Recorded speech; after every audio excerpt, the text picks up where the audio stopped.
Hello friends, তো আবার চলে এলাম একটা নিউ মিনি ভ্লগ নিয়ে। এখানে আমি সুন্দর করে সেজে গুজে একদম একটা ভ্লগ শ্যুট করছিলাম।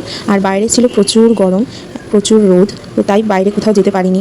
একটু বৃষ্টি নিয়ে আকাশে, মানে কী বলবো, বৃষ্টির কোনো দেখাই নেই, শুধু রোদ আর রোদ। তারপরে বিকেলবেলা ছিল আমার পড়া, তো সেইখান থেকে ফেরার পথে এই বিল্লুর সাথে আমার দেখা হলো। আর বিল্লু ছিল খুব কিউট, আর আমার কানের পাশে এসে ম্যাও ম্যাও করে যাচ্ছিল। ওকে আদর না করে আমি আর থাকতে পারলাম না।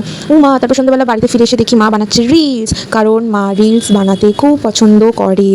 তোমরা ডেলি আমাদের ভিডিও দেখতে চাইলে মায়ের ফেসবুক পেজকে ফলো করতে পারো। সেখানে মা রোজ কিছু না কিছু ভ্লগ ভিডিও আপলোড করতে থাকে। যতটা আমি পারি না করতে, মা কিন্তু সব ভিডিওই করে, মানে ব্রেকফাস্ট ডিনার থেকে শুরু করে সব ভিডিও তোমরা ওখানে দেখতে পাবে। তো তারপর মাও ড্রেস পরা ছিল, আমিও রেডি ছিলাম। তো মাকে বায়না করলাম মোমো খাবো, মোমো খেতে নিয়ে চলো, কারণ মা রেডি হয়ে থাকলে মাকে তুমি যেখানে বলবে মা সেখানেই বেরিয়ে যাবে। আর সাথে ছিল বাবাও, কারণ বাবা সেই মাত্র অফিস থেকে ফিরেছিল। তো বাবাকেও নিয়ে চলে এলাম মোমো খাওয়ানোর জন্য। আর মোমোটা খেতে খুব ভালো ছিল, যতটা দেখতে ভালো লাগছে ততটা খেতে ভালো ছিল না। মানে কী মোমো খাচ্ছি কিছুই বুঝতে পারছিলাম না, চিকেন না পনির না ভেজ কিছুই বুঝতে পারছিলাম না। তো যাই হোক, এভাবেই তাও মোমোটা কমপ্লিট করেছিলাম। স্যুপটা তাও ভালো ছিল খেতে, বাট চিকেন ছিলই না, বলতে গেলে একদমই ছিল না চিকেন। তো যাই হোক, আর এখানে সংসারী মানুষদের সাথে বেরালে বাড়ি ফেরার সময় যে হাতে কোনো বাজার থাকবে না সেটা তো হতেই পারে না। তাই মা এখানে মানে যা যা পাওয়া যায় সবজি সব কিনতে শুরু করে দিল। ঝিঙে, পটল, কুমড়ো, লাউ, উচ্ছে সব কিনে শুরু করে দিল। আমি ভাবলাম যে বাহ, এত টাকা আছে, তাহলে বাড়িতে আমি ডাল ভাত কেন খেতে যাবো। তাই বায়না করতে শুরু করে দিলাম আবার যে না, আমি চাউমিন খাবো। তো এখানে রাতেবেলা ডিনারটা আমি চাউমিন দিয়ে সেরেছিলাম। তো আজকের মিনি ব্লগটা তোমাদের কেমন লাগলো অবশ্যই জানিও। টাটা।